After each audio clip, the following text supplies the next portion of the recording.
Welcome to What Your GP Doesn't Tell You, the podcast for both doctors and patients with me, Liz Tucker.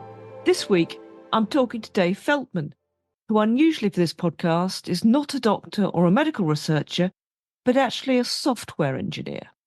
For a long time, there's been a concern that those on a very low carb or ketogenic diet may be pushing their cholesterol levels to what has been believed to be a worryingly high figure. This is something that Dave experienced personally when he noticed that the amount of his so-called bad cholesterol, the low-density lipoprotein, or LDL for short, shoot up while he was on a keto diet.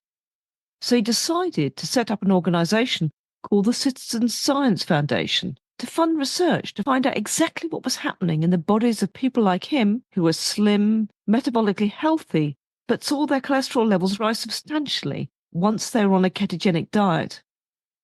And the early results from this work suggest that individuals like Dave, contrary to what's been thought in the past, are not endangering their health.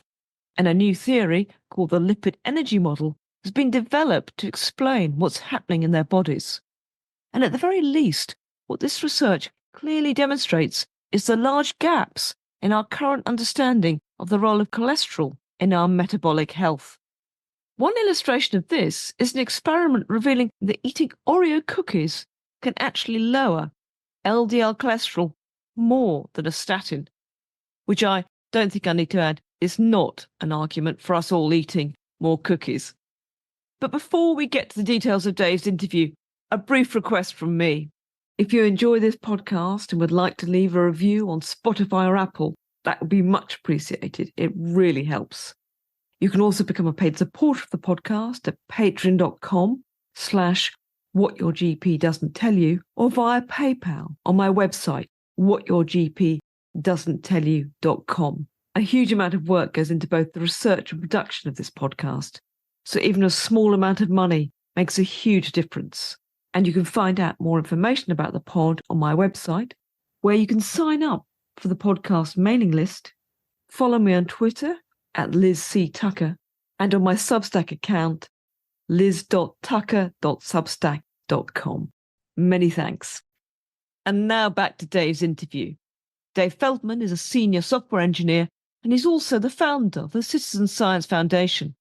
He began a low-carb, high-fat diet back in 2015, and since then has embarked on extensive research on cholesterol levels and the ketogenic diet.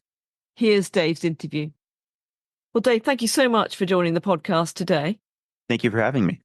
Now, Dave, you're not a doctor, you're not a medical researcher, so some people would say, this guy isn't an expert. Why should we listen to him? First of all, I think we should always open with that kind of a question, even if somebody does come from a background. I think that if you've got formal education, certainly you should be afforded the respect of, I guess I could say, a head start, right? You've taken the time to go through the training and the process that affords you the certificate, the licensing, et cetera. But that said, there are some advantages, I think, when you don't have a formal education in something, if you still are very intent and passionate coming at it, particularly if it affects your own health. One of my favorite things that I like to say is no one will take ownership of your health like you will. Seems kind of obvious, right? But in that process, sometimes your unique perspective and your background can provide some new perspectives. That's what I think happened with me and this research. And you've actually set up something called the Citizen Science Foundation, because this all really started when the cholesterol levels in your body shot up when you went on a ketogenic diet, which is what we're going to discuss in the podcast. Yes. And because of this being as common of a phenomenon with people who tend to be metabolically healthy who go on a ketogenic diet, I felt strongly then, I certainly do now, that it's a scientific opportunity because we don't normally have a number of people who have high LDL who don't have it high for some metabolically dysfunctional reason, but rather, possibly, this is the hypothesis, for a functional reason, that actually they may have higher LDL for what might be a physiological reason. And therefore, we should study it. So initially, I was approaching lipidologists and observing this phenomenon, bringing them my data, saying, hey, isn't this fascinating? Shouldn't we be studying these folks? And how did they react to this approach? This gets back to the formal training challenge. First of all, and I don't blame them, Here's some software engineer coming out, even if he's got some interesting data. It's not attached to a university or a hospital or anything along those lines. There's sort of a natural instinct to not take what I'm bringing as seriously. So I assume that given a certain amount of self-directed education, given that I was getting to understand a number of the components to build this model that might explain it, that might change. And it was changing, just not very fast. So eventually I said, maybe I can just raise the money directly from the low carb community to study this profile of this triad. And that was ultimately the genesis of the Citizen Science Foundation. So just going right back to the start, a ketogenic diet typically is a diet with between 20 to 50 grams of carbohydrates. The rest of the nutrients will come from fat and protein. That's often the case. It kind of varies per individual. So for example, if somebody's very athletic, they may be in a state of ketosis even with higher levels of carbs because they burn it off that much faster. For others, they may actually need to be much lower than 20 grams of carbs. For example, I have some family members that they need to get very, very low. It's basically a very low carb diet. Yes, it would often be defined by many as something for which you hit at least a certain amount of detectable ketones in the blood, proving that there's a degree of ketogenesis that's fueling you. This is when the body's being fueled by fats rather than sugar. Yes. There's a huge amount of confusion about the lipid levels in our bodies. So that's really where I'd like to start and just explore exactly what they mean. So when I go to the GP, I will get 4 measures. I'll get my low density lipoprotein, which is my LDL, my high density lipoprotein, which is my HDL, a triglyceride, and also my total cholesterol. Can you explain to those who aren't necessarily familiar with this what those different substances do on our body? Yes. So total cholesterol for a given unit of blood, now I should say over here in the States, so it's milligrams per deciliter. I know there it's millimoles per liter. Total cholesterol, all the cholesterol found on both HDL particles and non-HDL particles. And I mean to say it that way because technically, if you add HDL and LDL together, those particles, and their cargo, the cholesterol on them, that actually doesn't account for the total entirely because there's still some non-HDL, non-LDL particles. If you take total cholesterol minus HDL cholesterol and minus LDL cholesterol, you get something called remnants, and specifically remnant cholesterol. Remnant cholesterol tends to associate much more with cardiovascular disease. It can sometimes be that your remnant cholesterol is near zero, and that would suggest that it's fairly good metabolic health. And the LDL, HDL, and triglycerides make up the cholesterol and fat content of particles which are transported around our bodies. Yes, the particles are kind of like boats, if you will, that your body makes. Total cholesterol would be all the cholesterol found on these particles, these boats. So these boats, they're carriers.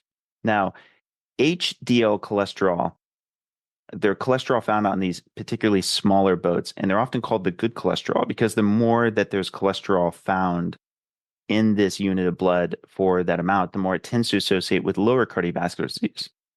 LDL is sometimes considered the bad cholesterol, LDL cholesterol. So cholesterol found on these low density lipoprotein boats tends to associate with worse outcomes.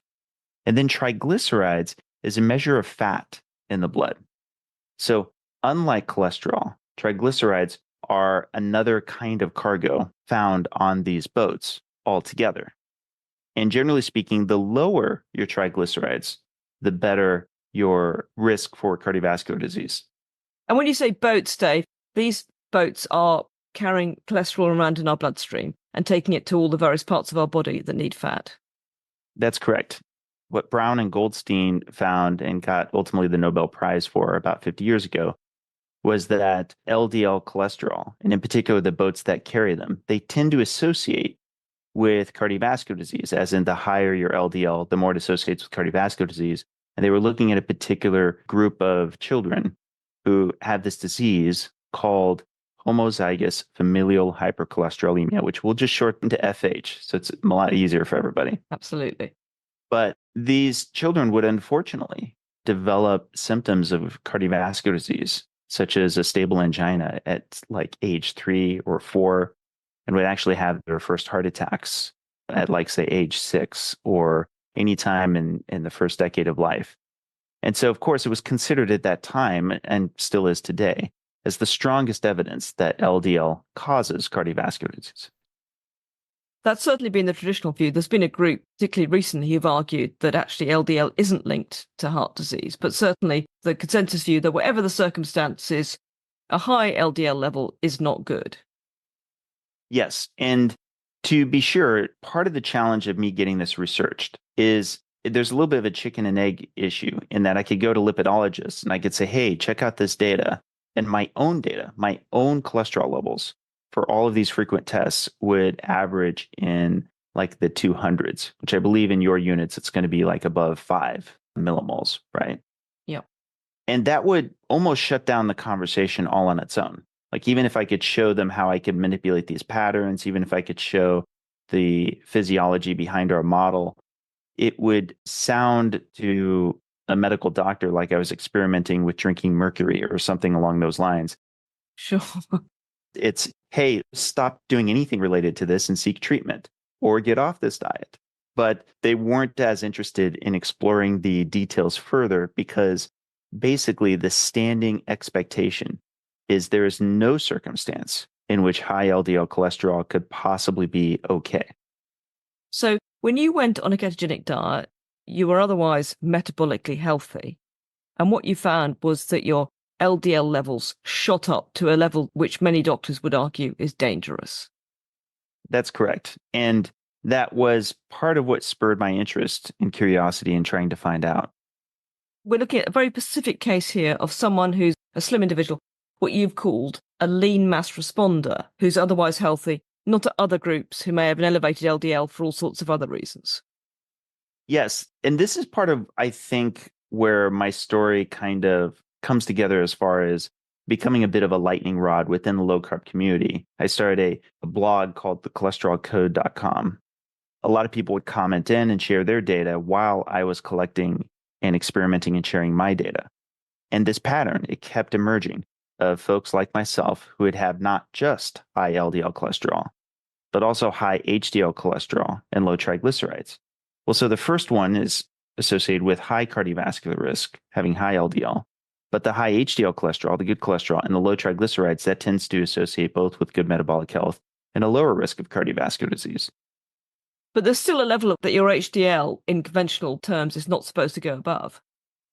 Yes, that's actually kind of new with regard to perhaps the last 8 to 10 years, that there's more of a pushback on even having high HDL cholesterol. But I feel like that sort of has been coming along with it, kind of a new pushback narrative that HDL cholesterol is actually not that important. So you've come up with a particular model to explain why the LDL level goes up so high in people on ketogenic diets who are otherwise slim, metabolically healthy. Can you explain how that works? Yes. So in the body, our ability to put fuel away and to get it back out is extremely important. That essentially is what metabolic health is about. Well, if you're powered by glucose, then the complexity is very low because if you digest carbs, they get turned into glucose, they can go straight into the bloodstream. Right now, you could take sugar, throw it into water, it'll distribute just fine. However, fats are different. Fats don't mix well with water. So since our blood is water-based, we need to have some way to move them inside of our bloodstream. And that's why the body makes these lipid-carrying proteins or lipoproteins. And so what's happening, I would posit for myself and many others, is that as we're becoming more powered by fat, we need more of these carrier lipoproteins. The famous LDL, low density lipoprotein, is really starting out as something called a VLDL, very low density lipoprotein, and it comes from the liver. So if I have more fat that's being released from my fat cells all around my body, and it's coming loose, it'll help to fuel other parts of my body. But on top of that, it needs to be repackaged and put back into my fat cells, and also can be used by other oxidative tissues. That process of repackaging it is at the liver. So the liver keeps remaking these VLDLs, putting them back out. And then what's happening is there's a coupling of the turnover of the triglycerides on board those VLDLs, and they're quickly, rapidly turned over, making more and more LDLs. So there's more LDLs that are left, but the triglycerides they're trafficking are getting used, which is why they're lower. And then there's one other component to this, which is that HDL cholesterol tends to be higher because HDL are the particles that pick up the components of this turnover of the VLDL to LDL. They release surface components, the HDL picks them up, and that's why the HDL cholesterol tends to be higher. And that's why lean mass hyperresponders tend to not just have modestly higher levels of HDL cholesterol. In millimoles, they tend to be higher than 2, for example, sometimes as much as 2.5 or even 3. So if you're not on a ketogenic diet, your body's being fueled by sugar. If you are on a ketogenic diet, your body is effectively fueled by fat. So there's a much greater demand for fat. So the body's going to need to transport much more of it. Yes, it's like a tracer, if you will, of success of delivery of those triglycerides going into your tissues. Now, if your triglycerides tend to be higher, and I don't care what diet you're on, then that could be a bad sign. And this model would argue that part of the reason for that is because it's indicative that there's a failure. There's more of a rate of failure of trying to deliver the triglycerides. It's the same thing with glucose. We don't normally associate having higher glucose with metabolic health. Well, both glucose and triglycerides are fuels. And again, getting back to metabolism, the success of putting those fuels away will be very suggestive of how healthy you are. And interestingly, in your model, the thinner you are, the more likely it is, if you're on the ketogenic diet, that your LDL levels will be higher. That's right. So to hopefully keep the model I just mentioned in mind, imagine that you have more lean mass, so more oxidative tissues that are using fuel, and less fat mass, so there's less stores. Well, then that means there's probably going to need to be greater trafficking, global trafficking throughout the body.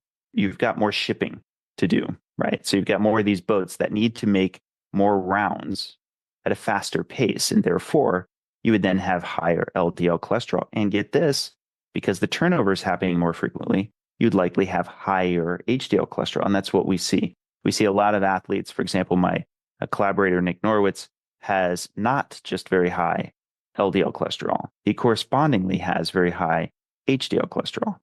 And that tends to be fairly common. Now, a colleague of yours that you've already mentioned, Nick Norwitz, also a lean mass responder on a keto diet, showed that there are other clear gaps in our understanding of how lipids in our body work. In a somewhat surprising experiment, he added Oreo cookies to his diet and found this actually reduced his LDL levels. Can you explain what he did? Yes, the intent is to demonstrate why there's such a drop by moving from a ketogenic context where you've got the carbs very low to bringing the carbs back up again. So why would it drop cholesterol so rapidly? Well, what we would argue is that it's doing a few different things at the same time. The biggest one is that it's increasing the amount of stored glucose in the liver. So I mentioned how these boats, they come from the liver. Well, part of why the body believes it's important to traffic these things more is because its own local stores in the liver are low of stored glucose, which is called glycogen. So if glycogen levels are low, the body goes, oh, well, we need to be powered more by fat because we have less stored form of glucose. As the body's glucose levels rise, therefore there's less need to transport fats around the body. Yes, now he's becoming powered a bit more by the carbs coming from the Oreo cookies, but on top of that, he's repleted his glycogen stores. And in fact, it turned out that the Oreo cookies dropped his LDL levels more than a statin. Yes. And we should say this is not an argument for using Oreo cookies as a medical intervention. That's right. And he would press on that as well. It's absolutely an experiment meant to provoke the conversation. And it does show that we've got gaps in our understanding. Yes, it's interesting. I think when we say there's gaps in the understanding, but I'd say a lot of the clues were already laid in front of us. So a lot of what I was finding out for myself, I was verifying through self experiments and ultimately then collaborating with Nick Norwitz and others to work this out. But I would say a lot of those clues did exist in the literature. It was just a matter of kind of connecting the dots, which I think is what's kind of cool about science.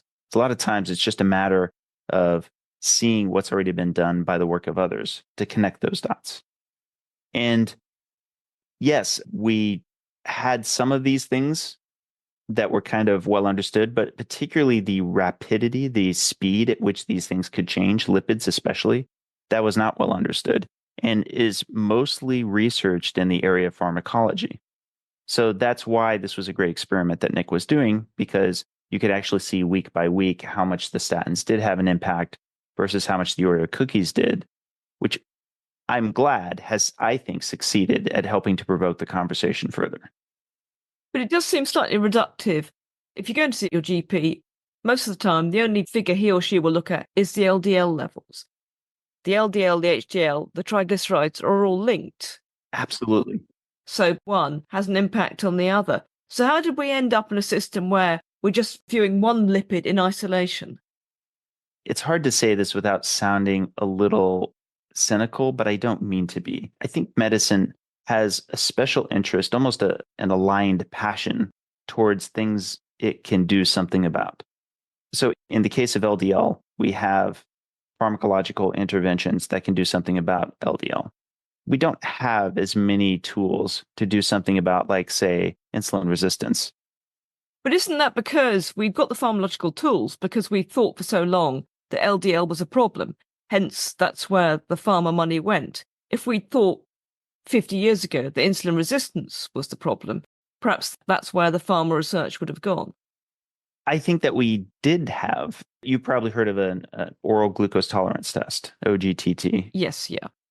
So Kraft found out through his data that if you did an OGTT alongside also capturing insulin levels, he could predict a lot of the people who would succeed at the OGTT. And sorry, I should say this for the listeners what an OGTT is. So you come in fasted, you consume a liquid of, let's say, 75 grams of carbs. And then what's happening is your glucose is taken hour by hour and it's tracking how high your glucose goes and then how much it falls. And the longer it takes to fall, and particularly the higher it can go, along with the longer it takes to fall, the more insulin resistant you tend to be. And what Joseph Kraft found was that a lot of people could succeed at that oral glucose tolerance test. Their glucose would come down relatively fast, but yet their insulin would remain higher for longer. And those who did have their insulin remain higher for longer were showing signs of early insulin resistance. And he could predict the onset of type 2 diabetes by as much as a decade or two, because basically the pancreas is picking up the slack. It's trying to use more and more insulin to put away the same amount of glucose. So this was 50 years ago, the same time as Brown and Goldstein were doing what they were doing. And in my opinion, Joseph Kraft should have a Nobel Prize for the work that he did, but we're still not testing fasting insulin. And I would argue that the reason why goes back to what we were just saying. There's not really a good pharmacological solution for it. Yet hyperinsulinemia, high levels of insulin in the blood, are far more associated with cardiovascular disease. A cardiologist I interviewed the other day, the podcast hasn't gone out yet, said that there's a stronger link with high levels of blood sugar and heart disease than there is with LDL. Absolutely. Insulin resistance, period. I think there's absolutely no doubt. It is far more highly associated with cardiovascular disease than LDL. That's just what the data show. It's like it's not even a close call. And because of that, it becomes relevant when, and this is important, when those things that you're just saying, intricately linked, which I passionately put forward, LDL, HDL, triglycerides, that's why our phenotype has all three baked together. Lipids are impacted by insulin resistance itself. So if you have something that's actually impacting the lipid profile, well, then of course you want to examine the lipid profile of somebody who's insulin resistant, which shows atherogenic dyslipidemia. Atherogenic dyslipidemia is a low HDL and high triglycerides, which is the opposite of what we were just talking about, along with a higher preponderance of small, dense LDL particles. It's downstream of the insulin resistance. Then it's a good thing for us to have this other version that has high HDL, low triglycerides, yet high LDL, because now we've got that variable of interest, that high LDL, in isolation, away from this cluster of other problems that it associates with alongside higher cardiovascular disease. A number of experts would now argue that a triglyceride HDL ratio is actually a much better predictor of heart disease. I myself would argue that. Again, I think this is one of those things where there's enough data that already exists in the literature to show this exact outcome. What I think, if I'm steel manning the pro LDL lowering proponents' position is they would say, well, it's okay because we've worked out through statistical analysis how much the triglyceride HDL ratio can be accounted for, such that we can still feel confident that the high LDL is an independent risk factor. But what I would say to that steelman position is I would say, okay, well then let's study lean mass hyperresponders and other people with this healthy triad and confirm or disconfirm. Again, it's a scientific opportunity, in my opinion, to have high LDL in and of itself outside of some form of dysfunctional lipid metabolism. And do you think there are any lessons for people who are not on a ketogenic diet who might have raised LDL but are otherwise metabolically healthy? I'm interested because I don't follow a ketogenic diet and I have a slightly raised LDL, but my triglyceride HDL ratio is 0.28, which would suggest that I am metabolically healthy. So there's many people in your exact situation. They have continually reduced what they believe to be a healthy LDL level. For example, in the 70s, I believe it was 2 or 3 times what it is now. And that's because the current presumption is the lower, the longer, the better with LDL. So they want to get it as low as it can possibly be. Just looking at this historically, I mean, it's interesting that we take children who've got a metabolic disorder and then extend that to the general population. But I also think this fits in with the work of Ansel Keys and others when there was a debate in the 70s, what was really bad? Was it sugar or was it fat? And when it was decided that it was really fat that was the baddie, not sugar, then we had this general idea that we got to get our fat levels down. Ansel Keys' work, which now has been somewhat discredited, showing a link between saturated fat and heart disease. Earlier Russian work, which in vegetarian rabbits fed them lots of cholesterol and managed to block up their arteries. I think all of this has played into this idea that it's cholesterol that's the baddie, and in particular LDL that's the baddie. Yes, actually, it's fascinating. If you look back at those experiments with the rabbits, they were then replicated with dogs and also rodents. They were not able to, on the same purified cholesterol bolus, they were not able to replicate having the cardiovascular disease. Where it gets even more interesting is those experiments with the rabbits were repeated later, and they were able to make them type 1 diabetic to where they could not secrete insulin. I think it might have been transgenic. So the the same atherogenic diet, as they would call it, with the high bolus of cholesterol, with the type 1 diabetic rabbits, where they could not secrete insulin, did not yield the cardiovascular disease. I believe they then started doing infusions of insulin, just like you would with a type 1 diabetic. And then the cardiovascular disease came back around. So insulin being a component of cardiovascular disease, I think is not only very compelling and for which we already have a lot of data on, but particularly hyperinsulinemia, regardless of whatever your LDL levels are.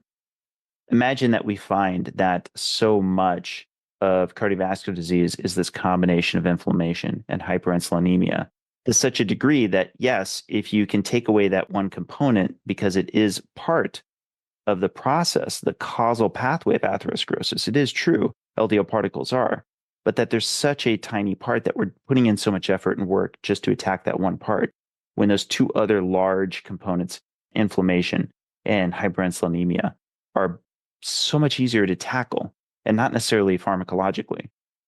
We know that too much sugar causes inflammation. And if you inflame the insides of your blood vessels, that's potentially a mechanism for heart disease.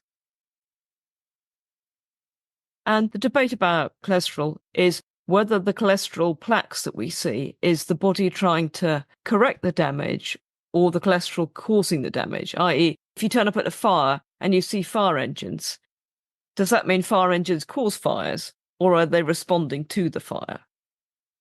Yes, the running expectation currently is that LDL particles both drive and progress atherosclerosis. I can say with confidence that I'm quite confident LDL particles are part of the causal pathway. I just don't know that that tells me enough information. So I want to know better what the trade-off is, particularly for people who are, say, metabolically healthy, who take out LDL particles. Those plaques that are built up in the arterial wall, they are a combination predominantly of an immune cell called a macrophage, macro being big, phage being eater. These macrophages, they're kind of like amoebas that our body makes. They are gobbling up things, debris, and so forth that are inside. And part of what they're gobbling up and what are found inside is cholesterol. So it's been assumed for all this time that what happens is cholesterol gets deposited. And the more you have in your bloodstream, the more it gets deposited into your arterial wall. And the more these macrophages are trying to consume it. And then they just get stuck. There's usually some version of things get stuck. Well, the engineer in me, as I was first learning about atherosclerosis in the first place, I kept trying to figure out, why do they get stuck? Why would a macrophage, like I said, it's like an amoeba, it's very mobile in that space. So it's actually very routine for it to gather things and leave, and then ultimately gets recycled and so forth. Why would they get there and then stop? Well, you mentioned earlier injury. Again, animal models, they put a balloon up into the carotid artery of the animal and they smash up its carotid artery at a certain site. And then it builds atherosclerosis there.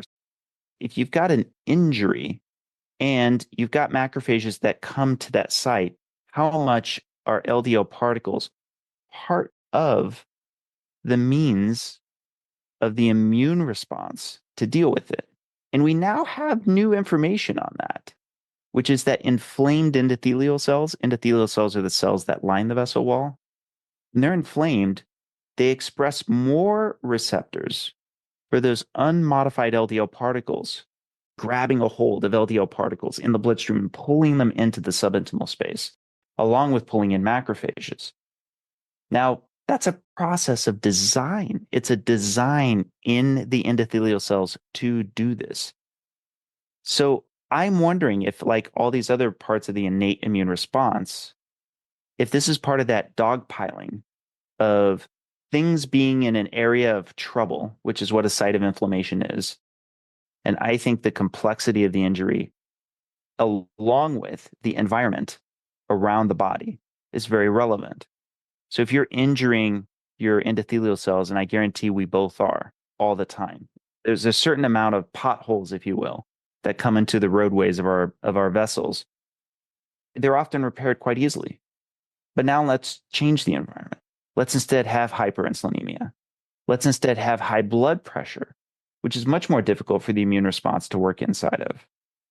And now it gets more difficult for us to disentangle how much of these injuries are propagated and continue due to what we're doing to our body versus how much of them are actually inherent to our body. It's so fantastic and complex. And yet, we seem to want to study it only in the conditions of people who are already very metabolically challenged, already have all sorts of other problems. So there's a lot of knowledge we don't have about how the body's internal repair system works. But basically, the influence that we do have is changing our lifestyle, diet, whether that's fasting, ketogenic means, whatever it happens to be. And we know that certain things like sugar are naturally inflammatory. I think that if I'm steel manning the counter position, they would say it depends on how much you're over consuming. So certainly a number of people I know are consuming sugar and they're fine, but they tend to be more metabolically healthy. They tend to be more active. they're burning it off. Well, for example, I mean, I don't eat a high carb diet. I try to eat around 100 grams of carbs a day. So less than an average Western diet, but I'm certainly eating sugar. Right. This is where I suppose what I would say is the dose makes the poison. The question is, how much does your individual dose make the poison? I have a family member who I want to consume absolutely no sugar, not even a little snack, nothing, because I do this person's blood work quite a bit. And I know that it absolutely is very impactful if they're consuming carbohydrates. I especially want to stay away from sugar. There's also the addict component. You and I were chatting briefly offline about Jen Unwin's sugar addiction conference. I wish that there was just more attention straight up towards the behavioral component because there's that as well. It's so under-recognized. Yeah. I mean, I'm fortunate, I suppose, that I can eat a bit of sugar and stop. Right. So I had a piece of chocolate with my coffee at lunch, and that was it. And I just like having a bit of chocolate. I don't think it'll be doing me much harm. Whereas some people say, oh, I've got to eat the whole bar of chocolate. Exactly. This is what's fascinating is I sort of feel like sugar should be considered in the same way we would say alcohol. Yeah.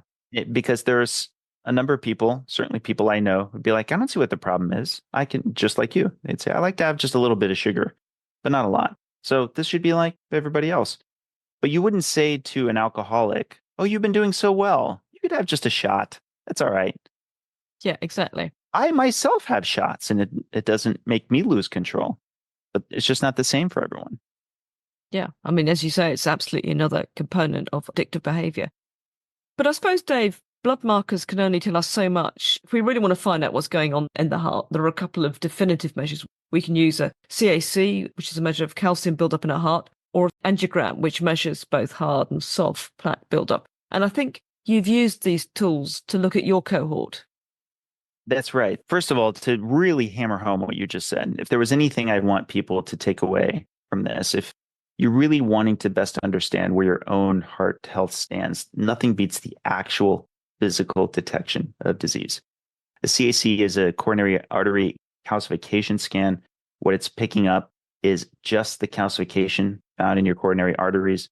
So it's not quite as invasive as a CT angiogram. It's a very low dose of radiation. It's about a little more than a mammogram. And for me personally, I think if there's anybody who's worried about their heart health, even just wanting to find out, it's easier than ever to get one. They're relatively cheap. Now, a CT angiogram, what that does is it actually has an additional component in that you will get a CAC first. It does 2 passes. And basically, it'll do a first scan to see if you have calcification. Based on how much or not how much calcification you have, it then knows what dose of radiation to apply. So if, let's say you had some calcification, a decent amount, then it needs to be able to see through that density. Then it does a second pass. And this uses a dye. Yes, they tend to have a line that's running into you, and they'll inject a dye. And what that does is it allows for the lumen, which is the inside of the vessels, to light up for the machine so that now when you're going back through, you've got the dye that's going through your circulatory system. Now the machine, as it's rotating, it can grab a whole bunch of pictures from all sorts of different angles, and it makes a 3D scan, this very complex, multi-dimensional picture of your coronary arteries. And it's phenomenal.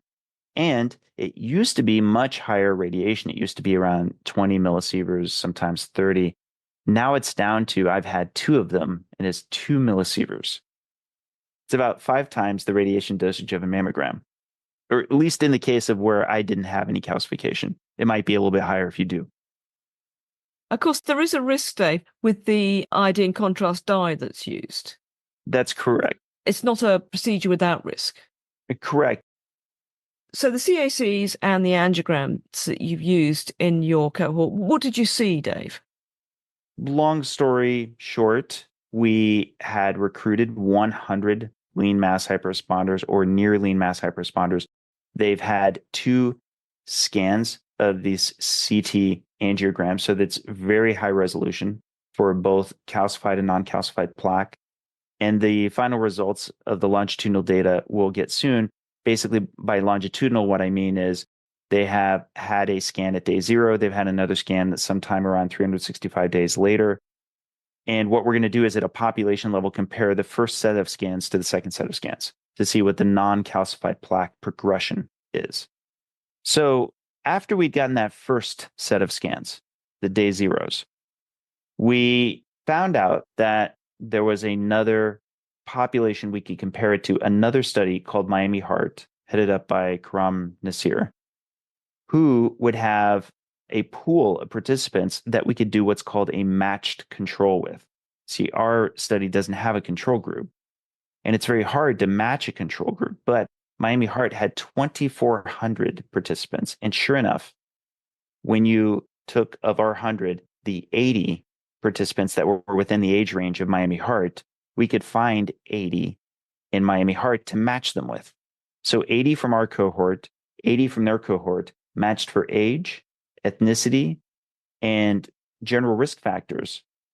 But with the key difference being LDL, that their LDL was radically different.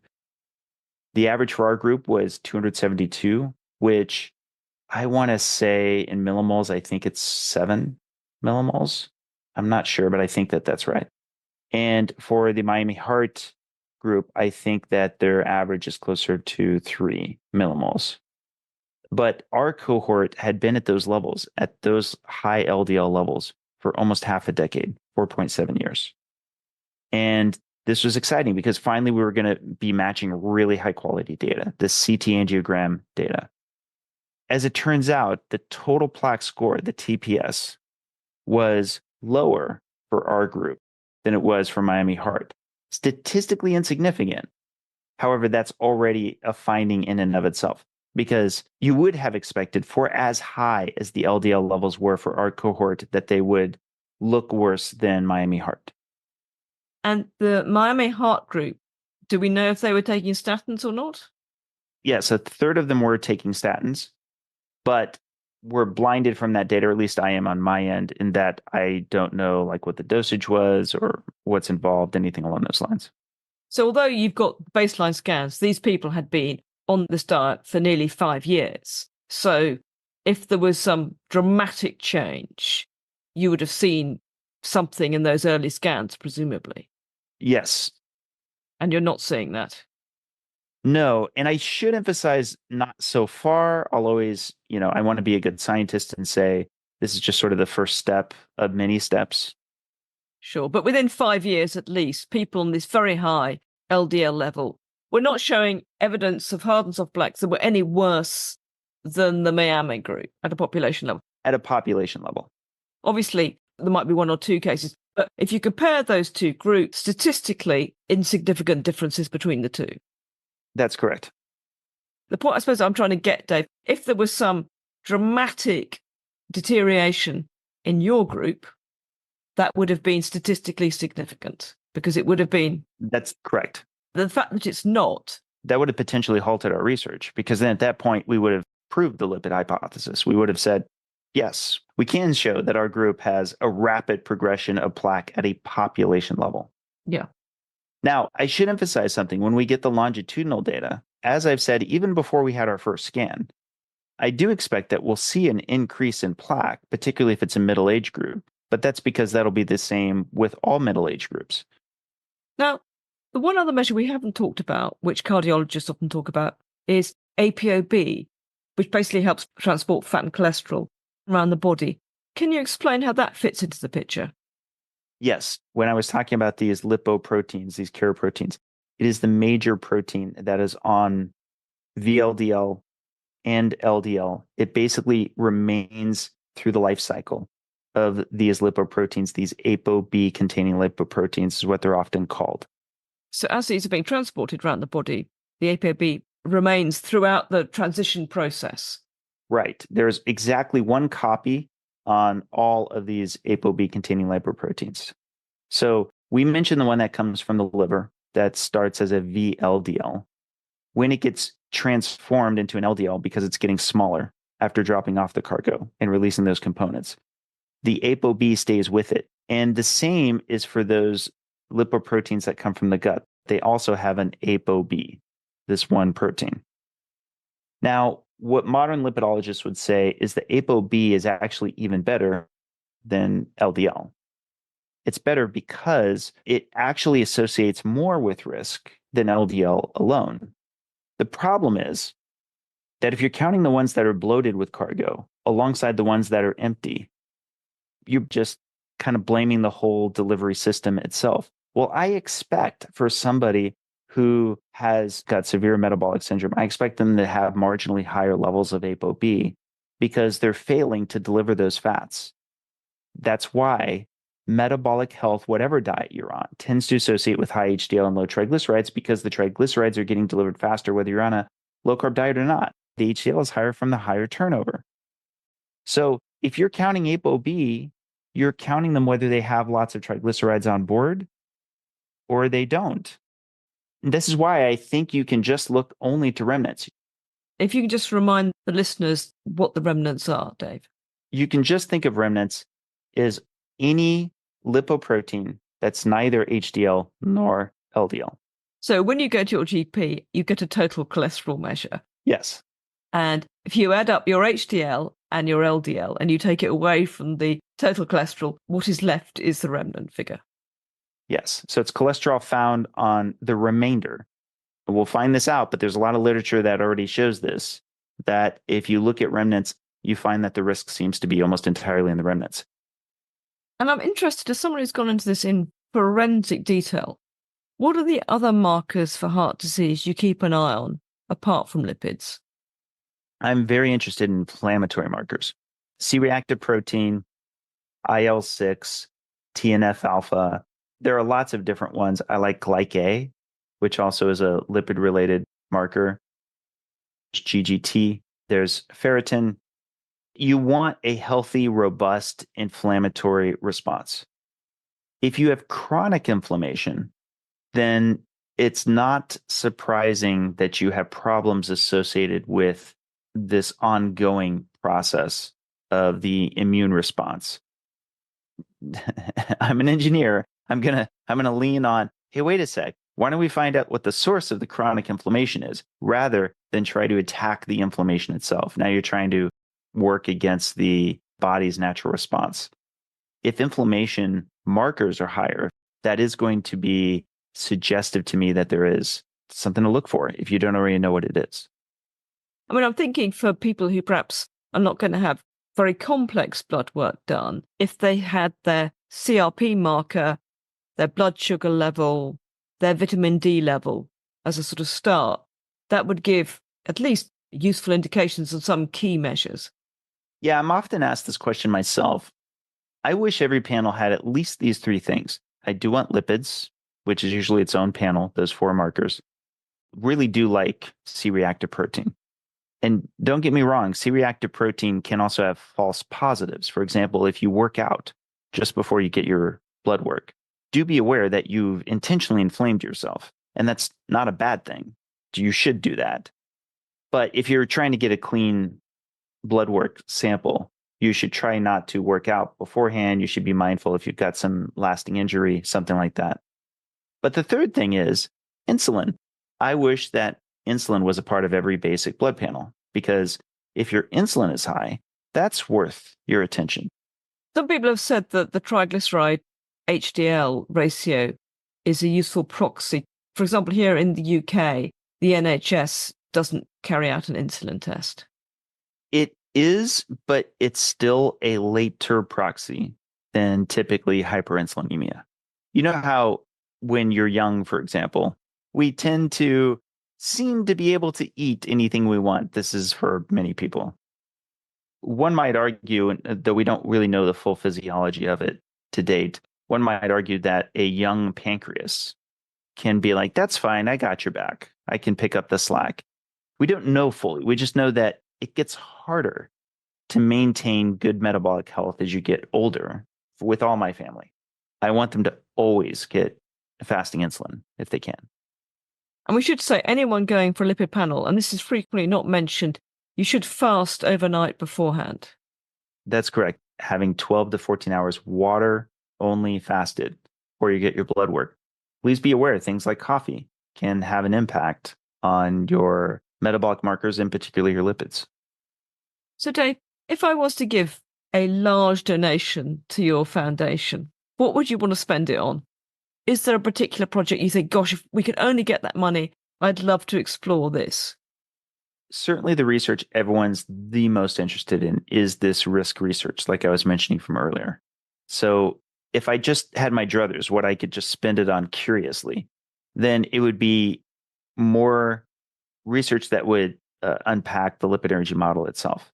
The more we can truly, hopefully, help advance the science on it. Well, Dave, thank you so much for talking today. Absolutely fascinating. Yes, thank you so much for having me. Bye-bye. Hope you enjoyed the latest episode of the podcast. And if you've enjoyed the show, if you could leave a review, that would be much appreciated. It really helps. Many thanks for listening. Bye for now.